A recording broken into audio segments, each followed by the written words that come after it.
BJ Pistachio, and we're going to have them speak first. I think it's important that we do that, and then we're going to have Dennis speak, then I'm going to speak, and then our distinguished national candidate, Winona, who's come so far, she will do the cleanup. She is really good at that. So we'll let her do that. So, Rebecca, would we please have you first speak, and then BJ. Thank you.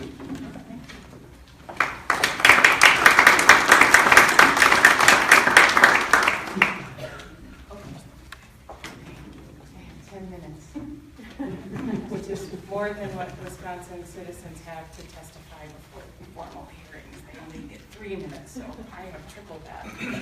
I think I can do it. Hello, everybody. My name is Rebecca Kemble. I'm an alderwoman for the city of Madison, in Madison, Wisconsin. And I bring you greetings from the eastern side of the Mississippi Basin, Mississippi River Basin. We share the same watershed. I also bring you greetings from the land of Dejope. Dejope means 4 lakes. Our city is located in between 4 lakes in the Yahara River watershed, and it is the ancestral and current home of the Ho-Chunk people. And I'm here today because of that history of my community, and because of the identity of my community is so bound up in water and our lakes and the river. And the history of my community is also one of dispossession of the Ho-Chunk people and removals in the 1830s and desecrations of many, many sacred sites. Southern Wisconsin has the highest concentration of late woodland effigy mounds in the whole country. And these were built by the ancestors of the Ho-Chunk people. And in order to build our city that we love so much, that is so beautiful, many thousands of sacred sites were destroyed. And we feel that. And I, as an elected official of that city, feel that. And we are finally at a point in our history where we can openly acknowledge that, where we can speak on not only on government to government levels with the tribal government of the Ho-Chunk Nation and tribal governments of all tribes in the state of Wisconsin, but particularly Ho-Chunk, because that is their land. But as people, as humans. And that's something that we have worked very, very hard to do ever since the late 60s, early 70s. And I just want to bring you that message in this community, that it's possible to build those bridges, to build that communication. Cheryl, thank you for talking about the pipe and the sacred pipe and how that works and how important those ceremonies are. And so my community, that work started in the early 70s. And now we're at a point, by the year 2005, our city council was recognizing the second Monday in October as Indigenous Peoples Day. I think we were one of the first in the country to do that. And on September 20th last year, because of our history and our knowing how important those relationships with the tribes are, and because of knowing how important the water is, we wrote and passed a resolution expressing solidarity with Indigenous resistance to the Dakota Access Pipeline in response to Chairman Archambault's August 15th call for solidarity. And we noted that he called for solidarity. He didn't call for money.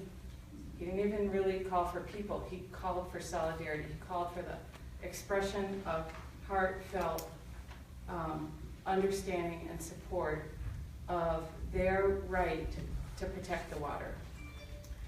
So I authored that resolution, and on October 9th, I traveled out here with a framed parchment of that resolution to deliver to Chairman Archambault. And we arrived at Ochetisacoin camp. It was at night. It was a Sunday night. No one was really around. It was very strangely quiet there. I did run into my friend who was an attorney in Madison, who was sleeping at the legal tent. And it was like 7:30 at night, and my husband said, you know, Packer game's about to start. Let's go to the casino. So we went to the casino and watched the Packers win amidst a crowd of Vikings fans, which was kind of, you know. At any rate, so we were there, and we heard when we were at the casino, we heard that there was going to be a sunrise ceremony by the river in the morning, followed by an eagle and condor ceremony on October 10th, Indigenous Peoples Day.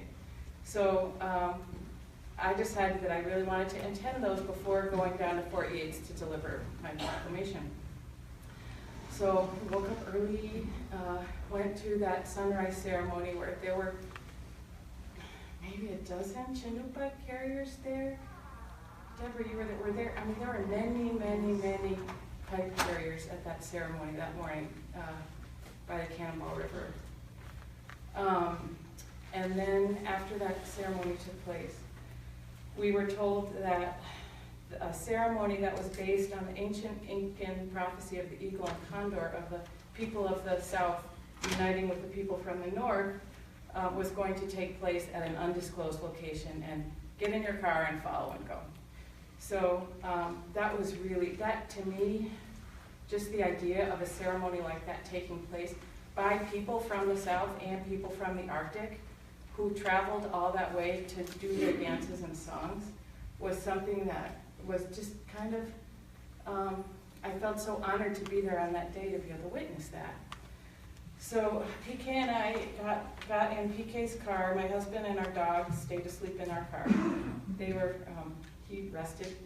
He slept all through the time that I got arrested. He was just asleep while I was in jail. Anyway, so we drove on out there. I've got like 4 minutes left. We drove out there. We were one of the last cars, and it was sunrise. And I had, I also do some journalism work, and I had my video camera with me.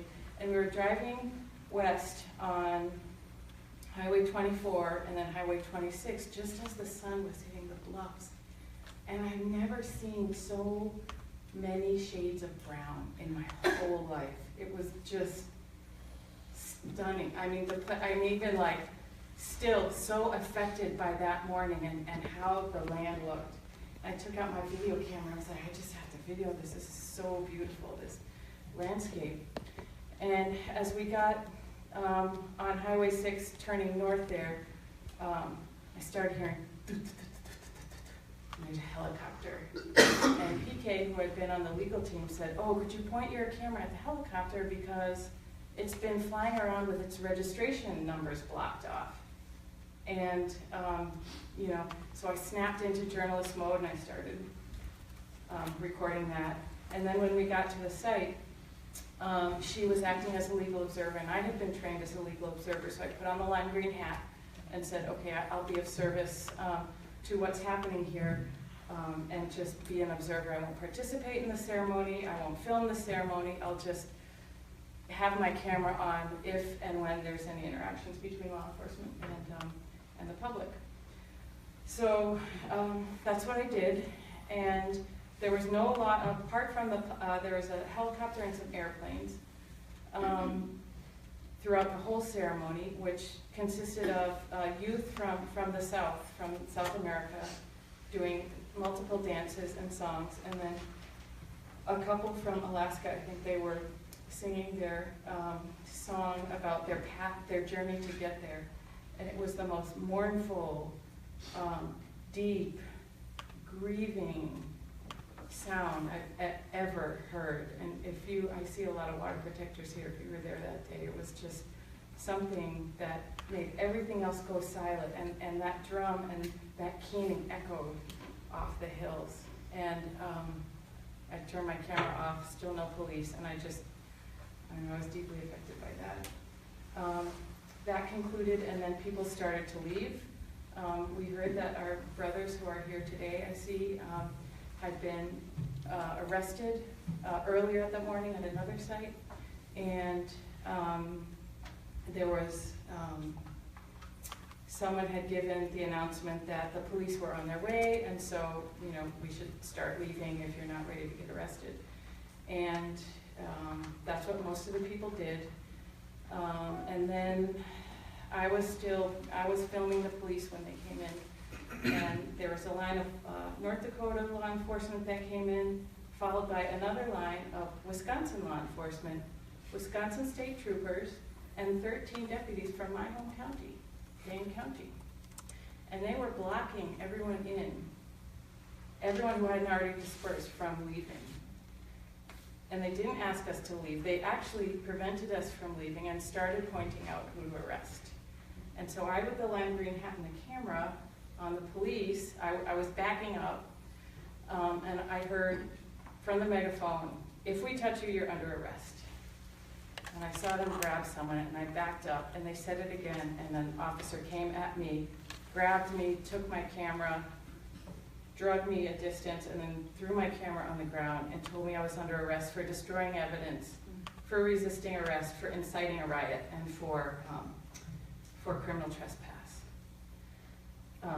So I spent the night in jail. I was strip searched. We were all strip searched. Bend over, cough. I was made to take out my braids. We were put in jail with no socks, no blankets until, I don't know, what was it, like midnight or something. And it was a very shocking experience for me, and as shocking as it was for me, I looked around at my sisters who had already been in jail and realized that, you know, the local people here have been experiencing that for decades and centuries. And that what I experienced was just a tiny little bit of that. And it just cracked my heart wide open. So anyway, I went home. First thing I did was had a meeting with Sheriff Mahoney. When the news got out into my community that I had been arrested, there was a big uproar, and the sheriff was forced to bring all of his troops back to Wisconsin. And I met with him. I wasn't angry at him, I was curious. And I went and I talked and I said, what were you thinking? Do you know what's happening out there? And he tried to tell me that he wanted to teach the North Dakota law enforcement the Dane County and Madison way of policing mass protests, because we have, you know, tens of thousands of people in the street all the time. And there's never any arrests or brutality or anything. And he thought that he could be a positive influence. And I told him, well, I saw your deputies and they were not behaving in the Dane County way. They were behaving in the Morton County way, which is not good. Which really hurts people, which physically hurt me personally. And I'm dealing with the legal consequences, so I know my time's up. Let me just give you some good news. Yesterday, several of our brothers who were charged with felonies had their felonies dropped.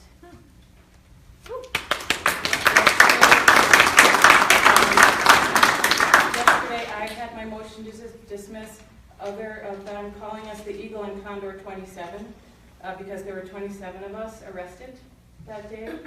And I just heard this afternoon that 2 more had all of their charges dismissed.